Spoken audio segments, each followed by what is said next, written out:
పోనీ గాచారం పాడువాడా ఏంది దశ కొద్ది దొరికిండు పుష్కర్ల మొగడు అన్నట్టు అన్నకు శల్య మొగడైతే మా శల్య ఆనందానికి అద్దే లేదట నువ్వు ఈ గందరగోళం పాడువాడా ఏ రాజ్యాన్ని ఉన్నారో అవి ఇక్కడ నేను చూడు నీ కథ ఎట్లా ఉందో. ఏమో పోర్రా, బంధాలకు బంధుత్వాలకు పుట్టినీళ్ళుగా పేరు మోసినది భారతదేశం అని అనుకుంటుంటే కొన్ని ఇచ్చంత్రాలతోటి శవ్వా అనిపిస్తుందిలా. ఇక ఇప్పుడు బావ మరదళ్ళు పెళ్లి చేసుకోవాగా చూసినాం, మేనమామ కోడల్ని పెళ్లి చేసుకోవాగా చూసినాం, విన్నాం. అన్న చెల్లె పెళ్లి చేసుకొని మొగడు పెళ్ళం అయ్యేది ఎరిగినాములని అన్యాయం పాడువాడా రామరామ ఏంది ఇచ్చంత్రము అని ముక్కున ఏలేసుకుంటారు కదా జనాలు.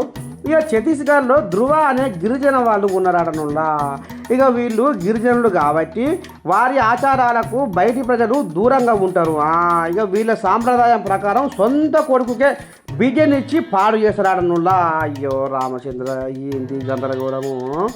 ఇక ఇంకో ముచ్చట ఏంటంటే వీళ్ళు ఉండేది అడవులల్లో కాబట్టి బయటి ప్రపంచం చూసే భాగ్యం వీళ్ళకి దొరకదు కాబట్టి ఇక ఈ రకంగా జనాభాను పెంచుకుంటందుకు అన్నా చెల్లెళ్ళు పెళ్ళిళ్ళు చేసుకొని పిల్లల్ని కూడా కంటారు అడనుల్లా.